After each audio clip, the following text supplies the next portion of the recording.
তো এইটা এখন 60 বছর। এজন্য হায়াতকে কদর করা, সময়কে কদর করা, গাফলতি থেকে বাঁচা বহুত বড় নিয়ামত ভাইয়া।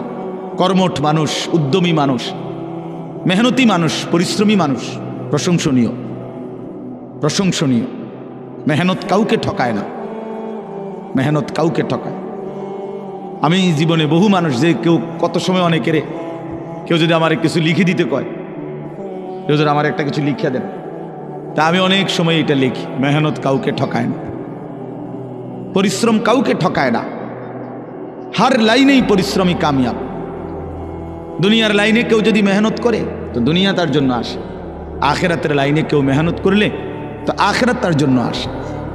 মেহনত, পরিশ্রম, নিষ্ঠা, আন্তরিকতা, একাগ্রতা, কাজের প্রতি গভীর মনোযোগ কাউকে ঠকায় না, দুনিয়ার লাইনে হোক আর আখেরাতের লাইনে।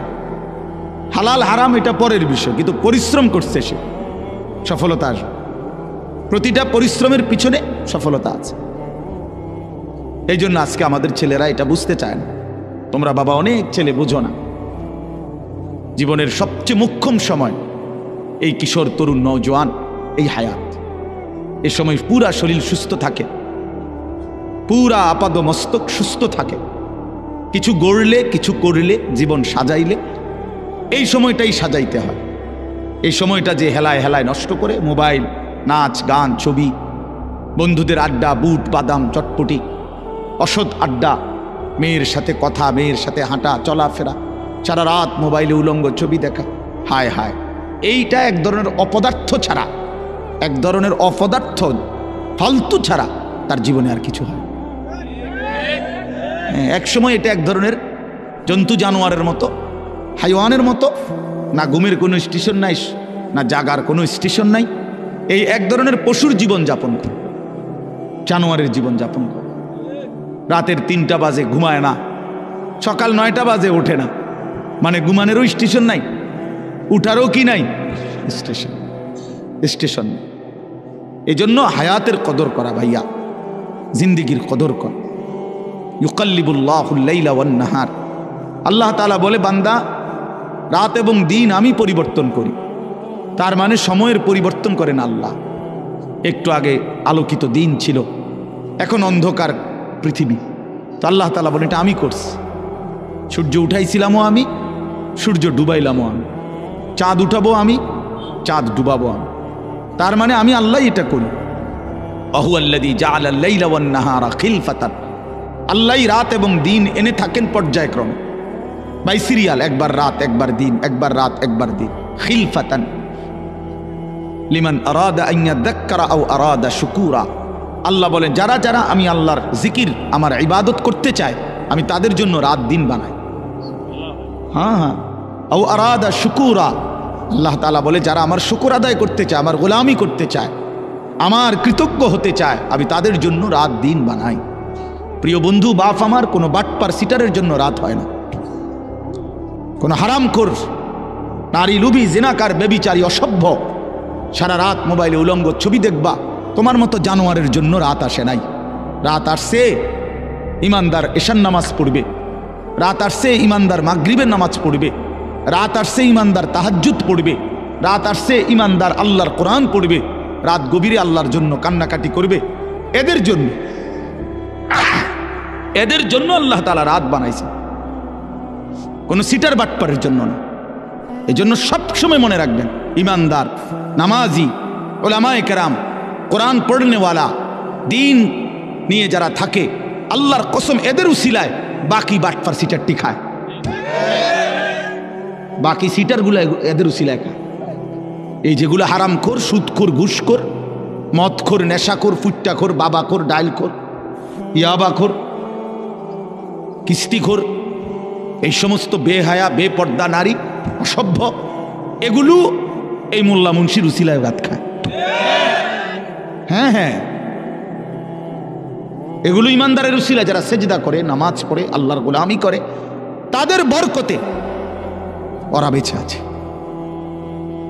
আমগরে অনেক সময় বলে না যে হুজুররা কি করে, হুজুররা ঘোড়ার ঘাস পারে। তুমি জানো?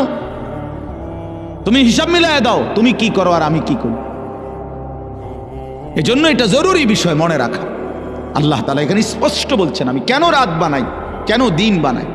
আমার জিকিরের জন্য, আমার শুকরের জন্য, অন্য কোনো উদ্দেশ্যে না। বান্দা যদি সেজদাওয়ালা না থাকতো আমি পৃথিবী রাখতাম না, আমি পৃথিবী রাখতাম না। হাদিসে আছে আল্লাহ নবী সাল্লাল্লাহু আলাইহি সাল্লাম বলছেন, যেদিন জমিনে আল্লাহ পাকের নাম বলনেওয়ালা কেউ থাকবে না, তো সেদিন আর পৃথিবীও থাকবে না। আল্লাহর কসম ভাইয়া, সেদিন আসমান ভেঙে যাবে, চাঁদ ভেঙে যাবে, দুনিয়া কায়নাত তসতস হয়ে যাবে, মানে ইসরাফিল ফু দিবে। রাসূলুল্লাহ সাল্লাল্লাহু আলাইহি সাল্লাম বলছে কিয়ামত হবে কাদের উপরে, মানে কোন মানুষরা কাদের উপরে কিয়ামত ইসরাফিল ফু দিবে? শিরারুল খালক ফিল আরদ, জমিনের মধ্যে সর্বনিকৃষ্ট মানুষ যখন গোটা জমিন একসাথে ভরে যাবে, একজনও, আল্লাহ নবী সাল্লাল্লাহু আলাইহি সাল্লাম বলছেন প্রকাশ্যে রাস্তায় গাধা খচ্চরের মতো মানুষ যখন প্রকাশ্যে রাস্তায় একেবারে উন্মুক্ত জিনা করবে, ব্যভিচার করবে গাধার মতো, আল্লাহ রাসূল বলছে তখন ইসরাফিল ফু দিবে। কুকুরের মতো, জানোয়ারের মতো সিনার ব্যভিচার করবে। পরিবেশ হচ্ছে, পরিবেশ রেডি হইতেছে, জায়গায় জায়গায়, মোড়ে মোড়ে, রাস্তার গলিতে গলিতে লাল নীল হলুদ বাত্তিওয়ালা ছোট ছোট ক্যাফে, রেস্তোরাঁ, রেস্টুরেন্ট, এ পরিমাণ আলো আধারি, এখানে কোনো ভদ্রলোক, কোনো ইমানদার যাওয়ার কোনো পরিবেশ নাই। এনে যাবেই কারা? অসভ্য চরিত্রহীন ছেলে মেয়ে ছাড়া, যাদের জন্য আপাতত আলো আধারির ব্যবস্থা হয়েছে। খুব অল্প সময়ে এই কাগজ, এই কাপড়, এই বেড়ার এই পর্দা আবরণ হয়তো খুলে ফেলবে, যে চলো ওপেন জেনা করো, ব্যভিচার করো, খোলামেলাই জেনা ব্যভিচার করো। আয় হায়! তো এজন্য ভাইয়া এটা জরুরি বিষয়। আল্লাহ তাআলা বলছেন, বান্দা আমি হায়াত দিছি, আমি সময় দিয়েছি, রাত আমি এনেছি, দিন আমি এনেছি। আমার এই প্রসঙ্গটা কাজে আমরা মনে রাখা দরকার। তোমরা অনেক ছেলে এখানে, মাশাআল্লাহ, তোমরা প্রতিটা ছেলেই ভাইয়া কিছু না কিছু পড়ালেখা করছো। স্কুলে পড়ো, আর হাই স্কুলে পড়ো, আর কলেজ লেভেলে পড়ো, ভাইয়া দুই চার অক্ষর পড়ালেখা করছো। ভাই তুমি মূর্খ না, তুমি নাদান না, তুমি আহাম্মক না, বেওকুফ না। কাজে এতটুকু দিমাগ কাজে লাগাও। প্রিয় ভাই আমার, বন্ধু আমার, কে তোমারে বানাইলো, কেন বানাইলো, কেন আসলা পৃথিবীতে, কি করছো, এটাই কি উচিত ছিল কিনা, এতটুকু ভাবনা যদি না ভাবো, প্রিয় ভাই আমার, তো জিন্দেগি কি হলো? আর এতটুকু অনুভূতি যদি না জাগে দিলে, সারাদিনে এক ওয়াক্ত নামাজ পড়লাম না, তা আমি কিসের মুসলমান? দিন রাত আমি নারী ছাড়া, ছবি ছাড়া, নর্তকী ছাড়া, জিনা ব্যভিচারের দৃশ্য ছাড়া আমার জীবন চলে না, রাত কাটে না, আমি কিসের মুসলমান? 30 বছর যে সুদ খায়, এই হারামখোর কিসের মুসলমান? 30 বছর ধরে যে মিথ্যা বলে, প্রতিদিন ওজনে কম দেয়, কাস্টমারকে ঠকায়, প্রতিদিন হারাম রোজগার করে, এই নাফরমান কিসের মুসলমান? 30 বছরেও কোনোদিন মনে পড়ে নাই যে তার আল্লাহ আছে? 30 বছরেও কোনোদিন কারো লাশ মৃত্যু দেখে নাই, কারো জানাজা পড়ে নাই, একটা বারো কলিজার মধ্যে কথা আসে নাই যে হায় এমন নীরব নিস্তব্ধ লাশ তো আমিও হয়ে যাব একদিন।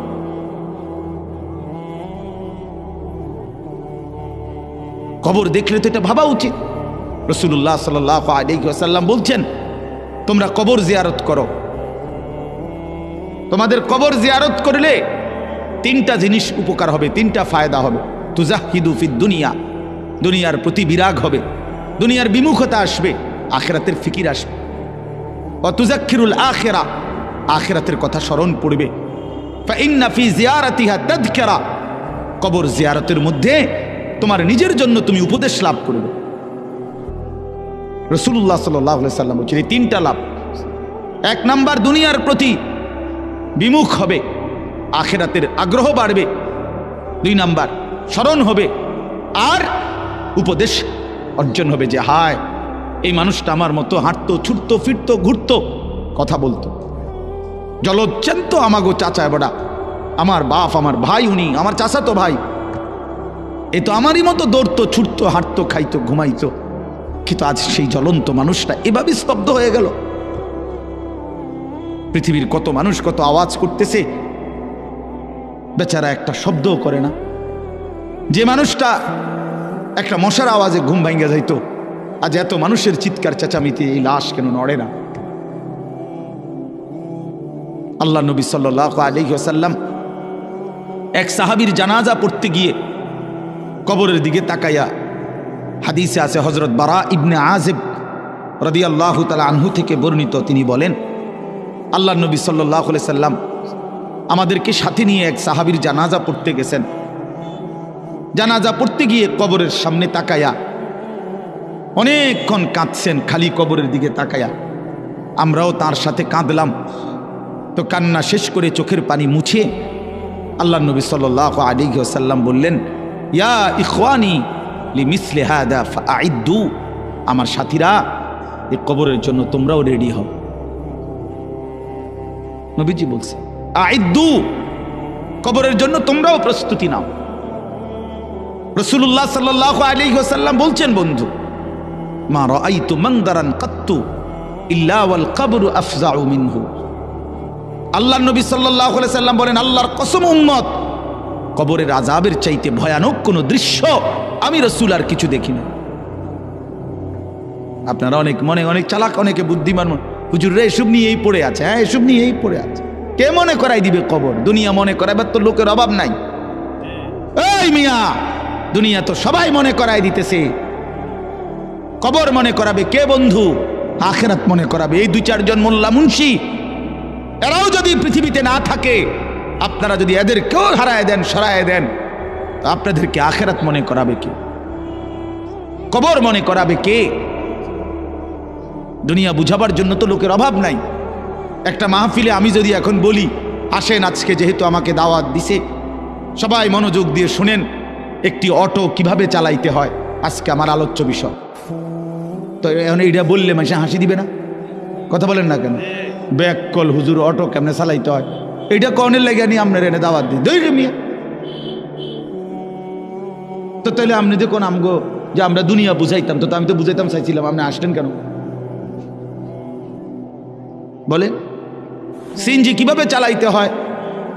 না বন্ধু, আল্লাহ তাআলা কোরআনুল কারীমের মধ্যে বলছেন আমাদের ইলমের মাকসাদ কি, কেন আল্লাহ তাআলা উলামায়ে কেরামকে যাকে যেটুকু কোরআন সুন্নাহর ইলম দিয়েছেন, আল্লাহর কসম কোরআন শরীফের সরাসরি আয়াত আল্লাহ তাআলা বলছেন, ফালাউলা নাফারা মিন কুল্লি ফিরকাতিম মিনহুম তাইফাতুল লিয়াতাফাক্কাহু ফিদ্দীন।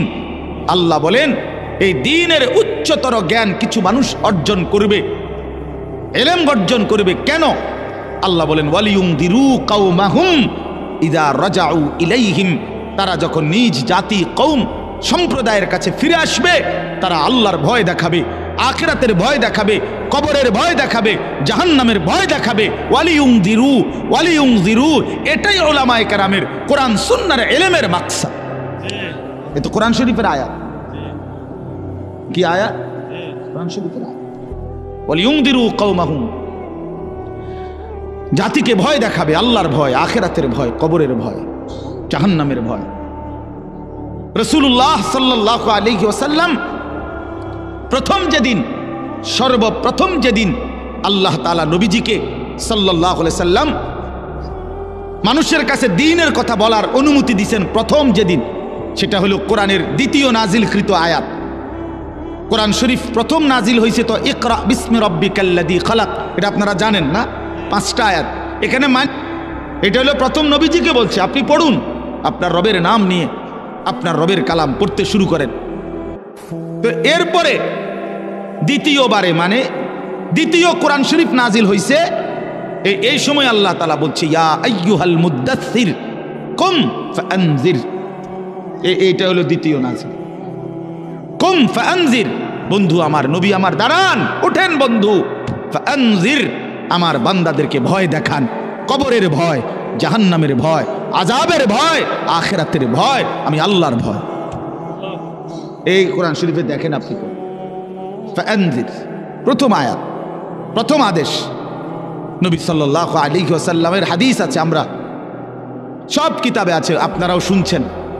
নবীজি সাল্লাল্লাহু আলাইহি সাল্লাম সর্বপ্রথম যেদিন মক্কার কুরাইশ নিজ কওমকে একটি পাহাড়ের টিলার উপরে সবাইরে ডাকছে, ডাইকা সবাইকে সর্বপ্রথম যেদিন কালেমার দাওয়াত দিছে, ইসলামের দাওয়াত প্রথম যেদিন পেশ করছে, সেদিন নবীজি এই কথা স্পষ্ট বলছে, একেবারে ওই হাদিস স্পষ্ট আছে, ইন্নী নাযীরুন লাকুম বাইনা ইয়াদাই আযাবুন শাদীদ, হে আমার জাতি, আমি তোমাদেরকে ভয় দেখাচ্ছি একটি ভয়ানক, কঠোর, অত্যন্ত মর্মান্তিক আযাবের, যেটা কবরের, জাহান্নামের, আখিরাতের।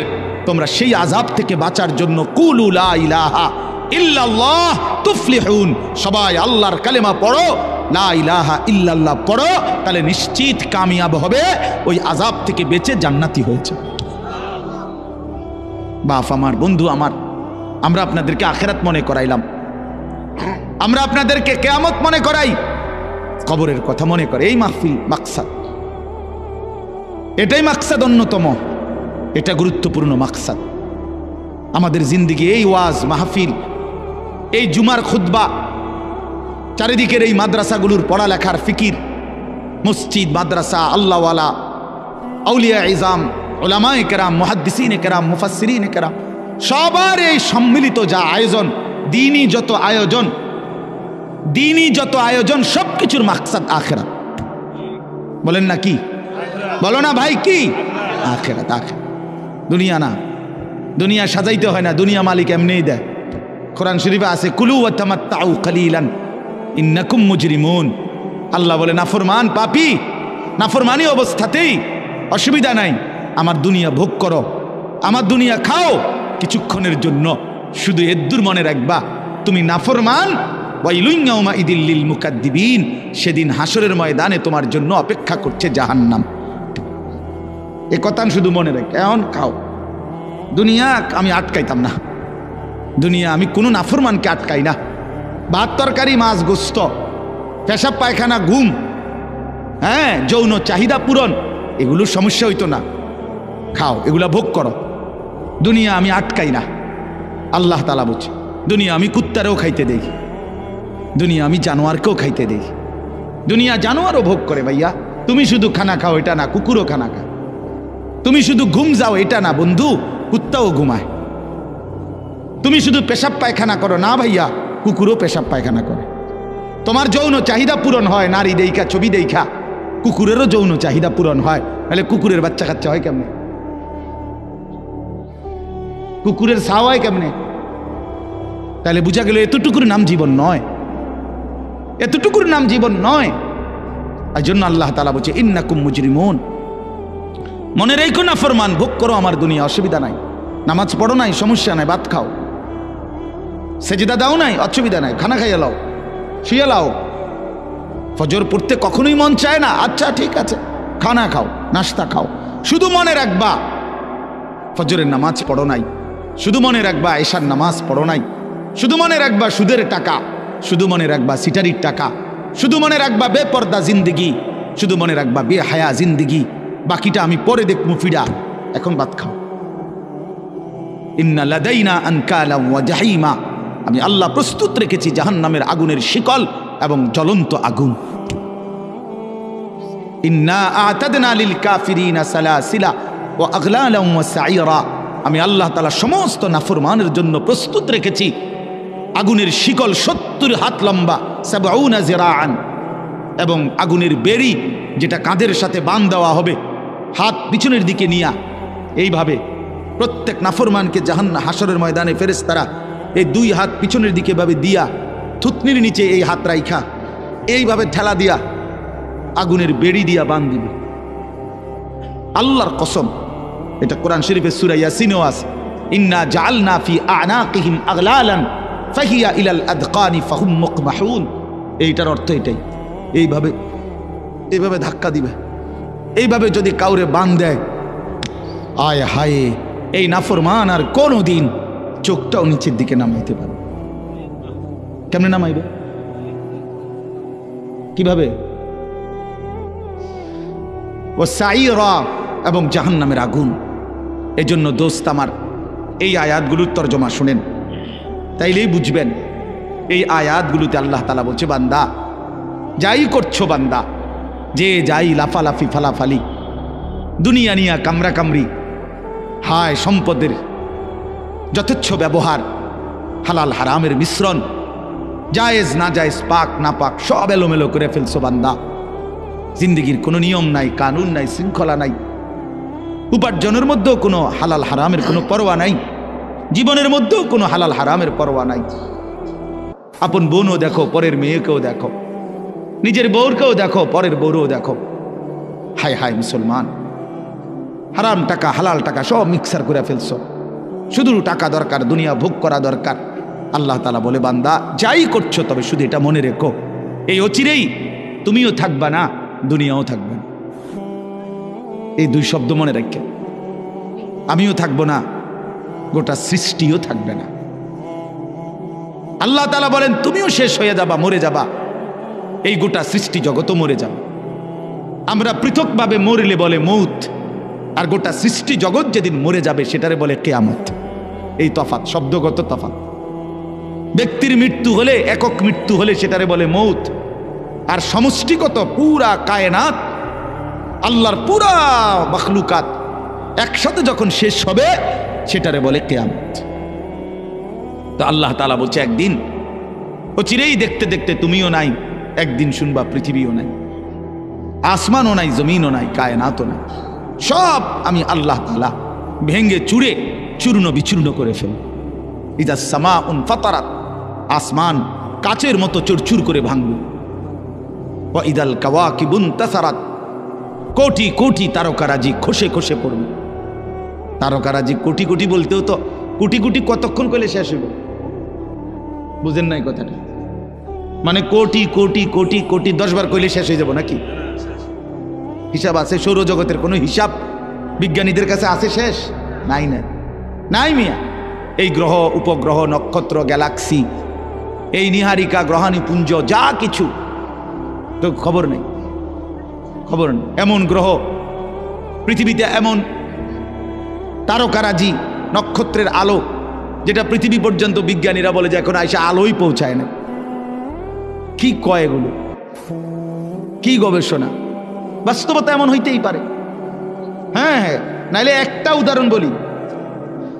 হাদিসের মধ্যে আছে, রাসূলুল্লাহ সাল্লাল্লাহু আলাইহি সাল্লাম বলেন, জাহান্নামের উপর থেকে একটা পাথর যদি ছাড়ে নিচে, জাহান্নামের গভীরে নিচে, তো ও জাহান্নামের নিচ, একেবারে সহিহ হাদিস, জাহান্নামের নিচে পর্যন্ত পৌঁছতে 70,000 বছর সময় লাগে। এটা গভীরতা করবে। হ্যাঁ, কি কোনো হিসাব আছে কোনো? হায় হায় হায়। এজন্য ভাইয়া আল্লাহ তাআলা বলেন এই কায়নাত কোটাটা ভাঙচুর হবে, সব চূর্ণ বিচূর্ণ হয়ে যাবে। ইন্না জালজালাতাস সাআতি শাইউন আযীম। আল্লাহ বলে, বান্দা ইসরাফিল যখন ফু দিবে জমিনের মধ্যে ভূমিকম্প শুরু হবে, আর সেটা বড়ই ভয়ানক হবে। ইয়াউমা তারাউনাহা তাদহালু কুল্লু মুরদিআতিন আম্মা আরদাআত। যে মা তোর কোলের বাচ্চাকে দুধ খাওয়াইতেছিল, আদরের সেই বাচ্চাকে মা ইসরাফিলের ফু দিলে আর কিয়ামত শুরু হলে ভয়ে আতঙ্কে ছুটাছুটি করতে গিয়ে মা আপন সন্তান কোল থেকে ছুঁড়ে ফেলে দিবে। কোরআন শরীফের আয়াত। এগুলার কোনো ব্যাখ্যার দরকার লাগে না, এ শুধু তর্জমাই যথেষ্ট। ওয়া তাদাউ কুল্লু যাতি হামলিন হামলাহা।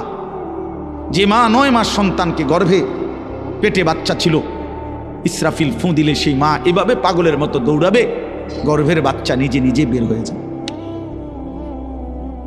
এটা কোরআন শরীফের আয়াত। ওয়া তারান নাসা সুকারা, সব মানুষ মাতাল হয়ে যাবে। ওয়া মা হুম বিসুকারা, আল্লাহ বলেন আসলে কেউ মাতাল নয়, সব মাথা ঠিক আছে, এমনিতেই দৌড়াইতেছে। যদি বলেন কেন এমন দৌড়াচ্ছে, আল্লাহ বলেন ওয়ালাকিন্না আযাবাল্লাহি শাদীদ, লোকগুলো বুঝে ফেলছে আল্লাহর আযাব বড় ভয়ানক, আল্লাহর শাস্তি বড় ভয়ানক। এজন্য বন্ধু আমার, দিন শেষে কিন্তু এটাই সত্য, তুমিও থাকবে না, জগতও থাকবে না, এই হাসি কান্না কোনোটাই থাকবে না, এই আলো অন্ধকার কোনোটাই থাকবে না, এই রোদ বৃষ্টি কোনোটাই থাকবে না, এই আসমান জমিন কোনোটাই থাকবে না। ফাইদা বারিকাল বাসার ওয়া খাসাফাল কামার, ওয়াজুমিয়া শামসু ওয়াল কামার, চোখ ধাঁধা লাগা যাবে, ধাঁধা। হায় হায় কি হচ্ছে, মানুষ যেমন ধাঁধা লাগে তার মানে ভেবা চাকা খাইয়া যায়, আরে আরে আরে কিরে কিরে ভেঙে যায় দি শব্দে, হায় হায় হায় হায়, এমন করে না মানুষ। আল্লাহ তাআলা বলেন আসমান ভাঙবে, জমিন ভাঙবে, পাহাড়গুলো তুলার মতো উড়বে, সাগর নদীর পানিগুলো টকবক করে উতরাইতে থাকবে, লোকেরা শুধু চিৎকার করবে হায় হায় কি হচ্ছে এগুলো, ভেবা চাকা খাইয়া যাবে, সূর্য চন্দ্র এক হয়ে যাবে, মানে আলোহীন হয়ে যাবে। এইখানে আল্লাহ তাআলা বলছেন ভাইয়া শুনেন, কাল্লা ইদা দুক্কাতিল আরদু দাক্কান দাক্কা। আগে কিছু নাফরমানের কথা বলছে, কাল্লা বাল্লা তুকরিমুনাল ইয়াতীম, আমার নাফরমান বান্দা ইয়াতীমকে ইজ্জত করে নাই। ওয়ালা তাহাদ্দুনা আলা তুআমিল মিসকিন, গরীব ফকির মিসকিন অভাবী মানুষকে খাবারের জন্য, অপরকে খাওয়ানোর জন্য উৎসাহিতও করে নাই। ওয়া তাকুলুনাত তুরাসা আকলাল লাম্মা, অন্যায়ভাবে হারামভাবে সম্পত্তি ভক্ষণ করেছে, গ্রহণ করেছে, ছিনিয়ে নিয়েছে। আল্লাহ বলেন এইভাবে ওয়া তুহিব্বুনাল মালা হুব্বান জাম্মা, আমার নাফরমান বান্দা বড় মজবুতির সাথে দুনিয়ার মাল আর সম্পদকেই প্রচন্ড ভালোবাসছে, খুব চেষ্টা করছে, বিল্ডিং খুব মজবুত, একেবারে আপনার বুয়েটের ইঞ্জিনিয়ার দিয়া সয়েল টেস্ট করা, ফাইলিং খুব হেভি, ফাইলিং খুব মজবুত হয়েছে ফাইলিং। আমার একজনে বলতেছে হুজুর একেবারে সবচেয়ে বড় বিসিএস ইঞ্জিনিয়ার, উনি বলছে 5টা করে রড দিতাম, আমি বেড়ারে না জানাই আরো একটা বাড়াই দিছি। বেড়া বেড়া একটা বেড়া একটা বেড়া ইঞ্জিনিয়ার ফেল হেবাটার কাছে খামখেয়ালি কথা। আমি বলছি আমিও হেমিয়ারে, উনারাই বলছে আপনি একটা বেড়ায়, আপনি একটা বাড়াইয়া দিছেন, আপনারই সূর্যের মধ্যে বান্ধিয়ে লাইতেন রডের লগে, মানে এত মজবুত হয়েছে যে ইঞ্জিনিয়ারের বাপ ফেল। আমরা বুঝছি হযরত মাওলানা তারেক জামিল সাহেব বলছিলেন, তিনি বলেন এই বন্ধু, যে মাটির উপরে ভরসা করে তুমি এত মজবুত ফাইলিং করছো, ওই মাটিকে একবার জিজ্ঞেস করো না যে মাটি তুমি স্থায়ী কিনা, তুমি টেকসই কিনা, তুমি মজবুত কিনা। মাটি চিৎকার করে বলবে প্রিয় বন্ধু আমি টেকসই না, আমি স্থায়ী না, আমি মজবুত না। ইসরাফিল ফু দিলে ইদা রাজ্জাতিল আরদু রাজ্জা, আমি মাটি রেজা রেজা পাউডার পাউডার হয়ে যাব।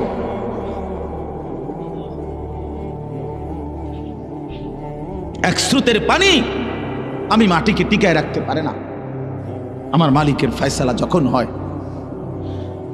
এজন্য আল্লাহ তাআলা বলেন হায় বান্দা, মাল এভাবে পছন্দ করে ফেললা, দুনিয়ার এভাবে শক্ত করে ধরলা। কাল্লা, এবার শুনেন, কাল্লা ইদা দুক্কাতিল আরদু দাক্কান দাক্কা। এ আর 10 মিনিট আছে, 10 মিনিটে 10 আয়াতের তরজমা শুনেন। এই সূরার 10টা আয়াত পড়ছি আমি। কাল্লা ইদা দুক্কাতিল আরদু দাক্কান দাক্কা, সাবধান বান্দা, দুনিয়াকে ভালোবেসে বড় বেশি ভুল করলা, ভুল করলা বান্দা। ইদা দুক্কাতিল আরদু দাক্কান দাক্কা, একদিন দেখবা এই জমিন চূর্ণ বিচূর্ণ হয়ে যায়। পাথরে যেভাবে ভাঙ্গা চূর্ণ বিচূর্ণ করে, এইভাবে জমিন ও আসমানকে আমি আল্লাহ তাআলা চূর্ণ বিচূর্ণ করে ফেলি। এরপরে আল্লাহ বলেন হাসরের মাঠ কায়েম হবে। ওয়াজা রাব্বুকা, তোমার রব মালিক আল্লাহ তাআলা তিনি আগমন করবেন, উপস্থিত হবেন হাসরের মাঠে। কিভাবে? আল্লাহ তাআলা তার শান অনুপাতে। ওয়াল মালাকু সাফফান সাফফা, কোটি কোটি ফেরেশতা হাসরের ময়দানে লাইন ধরে সারিবদ্ধভাবে দাঁড়াবে। এই আপনি শুধু এই কথাটা বোঝেন, ছেলেরা ভাইয়া বুঝো যে হাসরের মাঠ কায়েম হবে। আদম থেকে রাসূলুল্লাহ সাল্লাল্লাহু আলাইহি সাল্লামের পর্যন্ত যত আম্বিয়া কেরাম, রাসূলুল্লাহ সাল্লাল্লাহু আলাইহি সাল্লাম থেকে ইসরাফিলের ফু পর্যন্ত যত ইনসান, সকলেই এক মাঠে দাঁড়াবে। আদম থেকে ইসরাফিলের ফু পর্যন্ত মহান আল্লাহ পাক উপস্থিত হবেন, কোটি কোটি ফেরেশতারা সারিবদ্ধভাবে দাঁড়াবে। আল্লাহ বলে ঠিক এই মুহূর্তে হাসরের মাঠে এই অবস্থায় ওয়াজিআ ইয়াউমাইদিন বিজাহান্নাম, ফেরেশতারা জাহান্নামকে টেনে 70,000 আগুনের শিকল দিয়ে বেঁধে জাহান্নামকে টেনে হাসরের ময়দানে এনে হাজির করবে। এই যে এখন ওই যেখানে দেখেন তাকায়া সাউন্ড বক্স, এটা আমরা সবাই দেখেন না, মনে করেন এইখানে আইনা রাখছে, সবাই নজরে তাকাইছে। জাহান্নামের ভিতর থেকে ঠিক ওই মুহূর্তে নবীজি বলেন এর আগ পর্যন্ত, এই জাহান্নামকে উপস্থিত করার আগ পর্যন্ত হাসরের ময়দানে সবাই চুপ থাকবে, কোনো শব্দ করবে না, লা ইয়াতাকাল্লামুন। কিন্তু যখন জাহান্নামকে আনবে, জাহান্নামের ভিতর থেকে আগুনের এক বিকট চিৎকার, তীব্র আওয়াজ বের হবে। আল্লাহর কসম, গোটা হাসরবাসী একসাথে এই আওয়াজ শুনে চিৎকার দিয়ে বলবে, ইয়া রব্বি নাফসি নাফসি, হায় মাওলা আমারে বাঁচান, আমারে বাঁচান, এই জাহান্নাম থেকে আমারে বাঁচান। জাহান্নাম, রাসূলুল্লাহ সাল্লাল্লাহু আলাইহি সাল্লাম বলেন, ইব্রাহিম আলাইহিস সালাম ওনার ছেলে ইসমাঈলকে চোখে দেখবে, কিন্তু বলবে ইয়া রব্বি নাফসি নাফসি, আল্লাহ আমাকে বাঁচান। ওরে ওটাও বুঝো। ইয়াকুব আলাইহিস সালাম ইউসুফ আলাইহিস সালামকে দেখবে, মনে করেন ইয়াকুব আলাইহিস সালামকে বলবে, ওই যে আপনার ছেলে ইউসুফ দুনিয়ার হায়াতে 40 বছর যার জন্য আপনি কেঁদেছিলেন, সেই যে দাঁড়ায়। আল্লাহর কসম, ইয়াকুব নবী বলবে ইয়া রব্বি নাফসি নাফসি, মাওলা আমারে বাঁচান। ইউসুফেরটা সে বুঝো, ইউসুফেরটা সে বুঝো। আল্লাহ তাআলা বলেন, ইয়াউমা ইদিন ইয়াতাযাক্কারুল ইনসান ওয়া আন্না লাহুদ যিকরা, সমস্ত নাফরমান পাপী তার পুরা জীবন দুনিয়ার হায়াত মনে পড়বে। ওয়া আন্না লাহুদ যিকরা, সব বুঝে আসবে। লা তারাবুন্নাল জাহিম, জাহান্নামকে সচক্ষে দেখে সব মনে পড়বে, সব বুঝে আসবে। ওয়া আন্না লাহুদ যিকরা, কিন্তু আল্লাহ বলেন, বলো না বান্দা, মনে পড়ে কি লাভ হবে? প্রিয় বন্ধু, বলো না, আজকে তোমরা যারা নামাজ পড়ো না, কি বলবা সেদিন? কেন নামাজ পড়লা না? এই পৃথিবীর কত বন্ধুর কত প্রয়োজন পূরণ করলা, পরম বন্ধু মহান আল্লাহ পাকের এটুকু কথা কেন পূরণ করলাম? কত ফালতু লোকের কত কথা মানলা, আর শ্রেষ্ঠতম মালিকের কথা কেন মানলা না ভাইয়া? এই ছেলেরা, তোমরা যারা নামাজ পড়ো না, ভাই আমার, বন্ধু আমার, কেন নামাজ পড়ো না?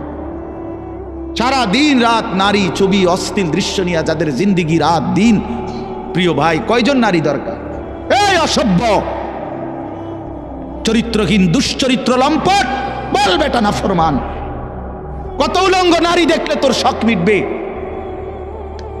বেহায়া সন্তান, কত বেডি দরকার তোর? কিরে বেটা, পৃথিবীতে শুধু বেডির জন্যই জন্ম নিছ বেটা? ছি ছি ছি ছি বেটা, বেহায়া কোথাকার, নির্লজ্জ কোথাকার। নারীর জন্যই পৃথিবী,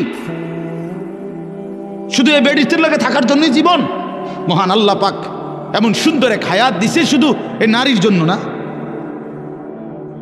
এক একজনে ভালোবাসতে বাসতে জান শেষ হেতের, হ্যাঁ হেতের জান হেতের ফ্যান শুদ্ধ পইরা যেতে আছে ভালোবাসতে বাসতে, পিছি দিয়ে ফ্যান টান নিয়ে ধরন লাগে। মাজা নাই, কোমর নাই, শরীর নাই, যৌবন নাই, বেশ শরম। মানে আসল কথা হইল, অসভ্যতায়, গুনায় নিজের শরীর, নিজের যৌন সক্ষমতা, শরীরের স্বাস্থ্যগত সমস্ত সক্ষমতা সব শেষ করে দিছে। হ্যাঁ, আমি খোলামেলা বলি, নওজোয়ান তোমাদের জন্য বলার কেউ নাই, চিল্লায় না কেউ, ফেরাইবার মানুষ কম। ফেরাই চরিত্র নষ্ট করছো, হারবাল কোম্পানি পোস্টার লাগাইয়া রাখছে। এত পোস্টার কেন হারবালের? হ্যাঁ, লাল পোস্টার এগুলো এত ডিকা। ঘটনা কি? দেশে বাংলাদেশে কি যৌন সমস্যা কোনো মহামারী আকার ধারণ করছিল? কোনো আন্তর্জাতিক গবেষণায় অথবা কোনো দেশে কোনো রাষ্ট্রীয় কোনো গবেষণায় বলেন যৌন রোগটা তাহলে এত পোস্টার কা? মাকসাদ কি? মাকসাদ একটাই, চরিত্রহীনতা বেড়ে গেছে বন্ধু। তোমরা আমার ছেলে, আমার সন্তান, আমার ভাই, আমার বন্ধু, প্রিয় ভাই আমার, নষ্ট হইও না। এক মানুষের শুধু পরীক্ষার রেজাল্ট এরে মানুষ বলে না, এ তো আলাদা বিষয়। আখলাককে বলে মানুষ। যার কলিজা সুন্দর, যার দিল সুন্দর, যার রাত সুন্দর, যার একাকী সুন্দর, যার হাসি সুন্দর, যার কান্না সুন্দর, যার চোখ সুন্দর, যার হাত সুন্দর, যার দিল সুন্দর, যার দিমাগ সুন্দর, যার আখলাক সুন্দর, যার ফিকির সুন্দর, তাকে মানুষ বলে, তাকে ইনসান বলে, তাকে মানুষ বলে। ভাইয়া, আখলাক নাই, চরিত্র নাই, জিন্দেগির কোনো রাত দিনের কোনো হিসাব নাই, এটা যেন না হয় ভাই আমার। অনুরোধ করলাম, চরিত্রহীন হইও না, চরিত্রহীন হইও না, টিকবে না ইনশাআল্লাহ। কোনো নাফরমান পৃথিবীতে, কোনো নাফরমান দুনিয়াতেও সুখ মিলে না, আখিরাতেও সুখ মিলে না। কোনো জালেম একক কিংবা সমষ্টিগত পৃথিবীতেও প্রজন্মের কোনো এক জায়গায় এসা বেইজ্জতি হবেই হয়। 54 বছরের জালেম বেইজ্জতি হয়েছে বাকসে, শুনেন নাই? 54 বছর বাপ পুত মিলে পৃথিবীতে সিরিয়াতে লক্ষ লক্ষ মুসলমানের উপরে রক্তের বন্যা বয়ে ফেলছে ওই জালেম, ওই স্বৈরশাসক, ওই ফ্যাসিস্ট। এই 54 বছরের বাপ পুত জুলুম করছে, মুসলমান নারীদেরকে বেইজ্জতি করছে, কারাগারের অন্ধকার প্রকোষ্ঠে বছরের পর বছর ফেলে রাখছে। আল্লাহ তাআলা দেখায় দিছে পৃথিবীবাসীকে যে যত বড় জালেম সময়ের ব্যবধানে আমি আল্লাহ ধ্বংসই করে দেই। 950 বছর পরে হইল জালেম ধ্বংস হয়, 54 বছর পরেও ধ্বংস হয়, 16 বছর পরেও ধ্বংস হয়। জালেমের পতন নিশ্চিত। এই জন্য 8ই ডিসেম্বর নতুন উইকেট পড়ছে, শুনছেন না? এই যে 8 তারিখ 2 উইকেট পড়ে গেছে আল্লাহর রহমতে। 5ই আগস্ট 1 উইকেট পড়ছে, আর 8ই ডিসেম্বর আরেক উইকেট পড়ছে। 2024 উইকেট পড়ার বছর। এবছর বোলিং ভালো হয়েছে, বোলিং করা, হ্যাঁ উইকেট পড়তে আছে ইনশাআল্লাহ। আগামীর উইকেট নেতানিয়াহু, আগামী সামনের উইকেট দেখবেন ইনশাআল্লাহ। ইসরায়েলের ওই বেঈমান পড়ে যাবে, ফিলিস্তিন জিতেই যাবে ইনশাআল্লাহ। ইমানদারের বিজয় হবে। হ্যাঁ হ্যাঁ, ইসকনের সন্ত্রাসী গুন্ডারাও বাংলাদেশে হেরে যাবে ইনশাআল্লাহ। ইমানদার জিতবে ইনশাআল্লাহ, ইমানদার জিতবে। লাখো কোটি নওজোয়ানের রক্তে প্রয়োজনে বাংলার জমিনে কালেমার পতাকা উড়বে ইনশাআল্লাহ। খামখেয়ালি না, খামখেয়ালি না। উনি আলুর ইয়া দেখায়, দমক দেয়, পেঁয়াজ বেওকুফ। ইন্ডিয়া আমগো পেঁয়াজ বন্ধ, পেঁয়াজ হের আব্বার,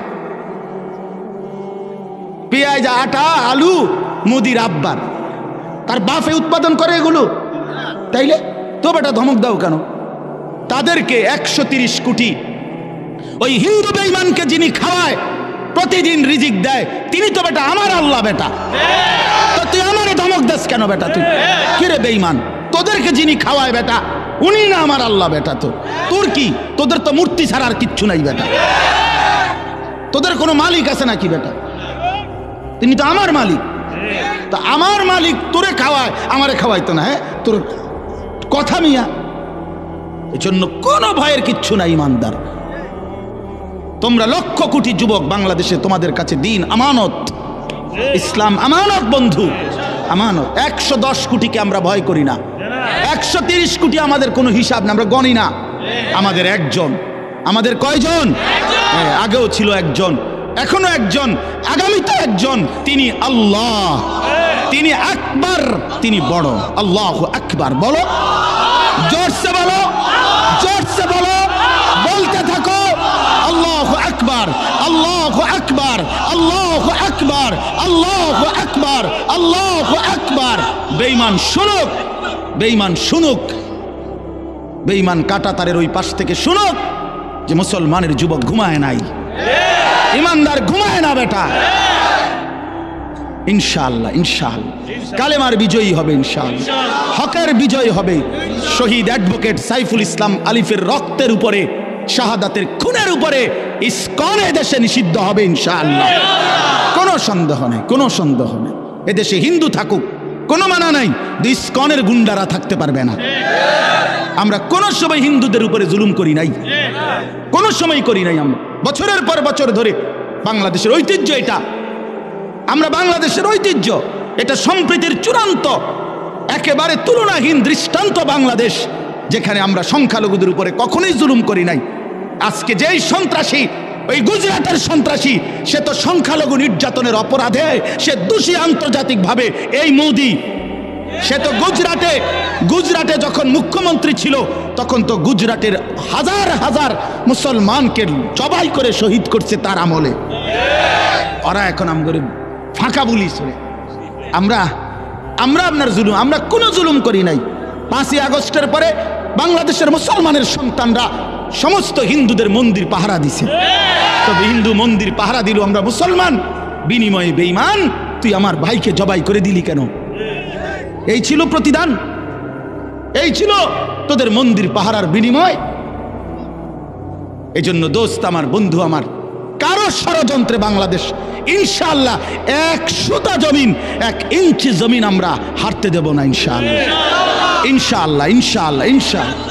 আমার মতো 2-4 জন শহীদ হইলে কিচ্ছু হবে না, ইসলাম জিতবে ইনশাআল্লাহ। আল্লাহ তৌফিক দান করেন। চলেন, এই জন্য শেষ কথা হইল, আল্লাহ তাআলা বলেন নাফরমান আফসোস করবে, ইয়াকুলু ইয়া লাইতানি কদ্দামতু লি হায়াতি, হায় আমি যদি দুনিয়ার জীবন থাকতে কিছু নেকি পাঠাইতাম। ফায়াউমা ইদিল লা ইউআযিবু আযাবাহু লা ইউসিকু ওয়াসাকাহু আহাদ। আল্লাহ বলে, বান্দা সেদিন তোমাকে হাসরের ময়দানে নাফরমানির কারণে যেই আযাব শাস্তি দেবে, এমন শাস্তি তোমাকে আর কেউ কখনো দেয় নাই। এমন বাঁধা বাঁধবে ফেরেশতারা যেই বাঁধা তোমারে আর কেউ বাঁধে নাই। কাজে মনে রেখো বান্দা, আমি আল্লাহর আযাব বড় ভয়ানক, আমার বাঁধন জাহান্নামের বাঁধন বড় ভয়ানক। আর এর বিপরীতে আল্লাহ বলছে, যারা নেককার ইমানদার প্রশান্ত দিল, ইয়া আইয়াতুহান নাফসুল মুতমাইন্না, আল্লাহ নিজে তাদেরকে ডাক দিয়া বলবে, এদিকে যে ফিডাফিডি চলতে আছে তুমি ঘাবড়াইও না। বুঝেন না, ওই যে নাফরমান করে যে ফিটবো বাঁধবো, এবারে যদি আবার শিক্ষা শুরু করে যে খাইছে জানি কি জানি, আল্লাহ বলেন না না, তুমি টেনশন করো না, ইরজিই ইলা রাব্বিক, তুমি আমি রবের কাছে ফিরে আসো, আমার কাছে আসো। রাদিয়াতাম মারদিয়া, তুমি টেনশন করো না বান্দা, আমি তোমার উপরে রাজি খুশি, তুমিও আমার উপরে খুশি। ফাদখুলি ফি ইবাদি ওয়াদখুলি জান্নাতি, আমার অনেক নেককার বান্দা ওইখানে অপেক্ষা করতেছে, তুমিও তাদের সাথে গিয়া মিশো, একসাথে আমার জান্নাতে ঢুকো। বলেন আলহামদুলিল্লাহ। অতএব প্রিয় ভাই, প্রিয় বন্ধু, নওজোয়ান সাথী, বাবা, সবাই মিলে আখিরাতকে ভাবি, ঠিক আছে ইনশাআল্লাহ। চরিত্র নষ্ট না করো, আখলাক নষ্ট না করো, আল্লাহকেই মানো, আল্লাহকেই মানো, আল্লাহকেই মানো, আল্লাহকেই মানো, আল্লাহকেই মানো, আখিরাতের ফিকির করো, আল্লাহ কবুল করেন। এই মাদ্রাসা আল্লাহ কবুল করেন। আজকের এই সুন্দর আয়োজনে আল্লাহ তাআলা বরকত দান করেন। এমন 2-1 জন শ্রোতা না হলেও চলবে। এই জন্য দয়া করে একজনেও হাতে ধরে মোবাইল রেকর্ড করা যাবে না। কেন? প্রশ্ন হলো, এত কঠোর হলেন বললেন কেন? উদ্দেশ্য হলো মনোযোগ হওয়া। মোবাইলের মধ্যে হাতে ধরে রাখলে দিলের, মানুষের অন্তরের ঝোঁকটা থাকে মোবাইলের প্রতি, মানে মোবাইলটার মধ্যে ঠিকমতো উঠতেছে কিনা এটা বারবার মনে পড়ে, বারবার চোখ পড়ে, দিলেও আসে এটা, চোখেও পড়ে এটা। ফলে মোবাইলের মধ্যে তো জমা হয়, কিন্তু দিলে কিছু জমা হয় না। মোবাইলের মধ্যে তো সঞ্চয় হলো যে আমার মোবাইলে আরও একটা নতুন ওয়াজ উঠলো, কিন্তু আমার কলিজার মধ্যে কি আসলো, নিজের জন্য কি হলো? প্রতিটা ওয়াজ মাহফিল ইন্তজাম করতে অনেক পেরেশানি করতে হয়। আগামী শনিবার দিন 14 তারিখ আমার মাদ্রাসার বার্ষিক মাহফিল, ইসলাহি মজলিস, এরকম বাইরে আমরা প্যান্ডেল আকারেই করব। আজকে মনে সেই 1 তারিখ থেকে ছাত্র ওস্তাদ প্রতিদিন দেখি সারা দিন রাত 1টা-1:30 পর্যন্ত কাজ করে। কি করে আল্লাহ, তো কাজের কোনো শেষ নেই, এখনো কোনো শেষ নেই। তাহলে এই জন্য বললাম, আরে ভাই এটা এরকম করে কেন গেছে গায়ে, এর মনে নিজের বয়ান আছে কোথাও। তো এই জন্য অনেক পেরেশানি, অনেক কষ্ট করে এই মাইক, প্যান্ডেল, পোস্টার, হ্যান্ডবিল অনেক কিছুকে একত্র করে এরপরে একটা মাহফিল 10 টাকা, 100 টাকা, 50 টাকা, 500 টাকা, 1000 টাকা, এভাবে তিল তিল করে মানুষের কাছ থেকে তোলা হয়। দুয়ারে দুয়ারে, দোকানে দোকানে, কেউ 2বার 4বারও ফেরত দেয়। আচ্ছা যান হুজুর আইসেন, দিমু, আচ্ছা ইনশাল্লাহ মাহফিলের দিন নিয়েন আর কি, ইত্যাদি ইত্যাদি। যে যেভাবে যতটুকু পারে দিচ্ছে, দিল। তাহলে অনেক কষ্ট করে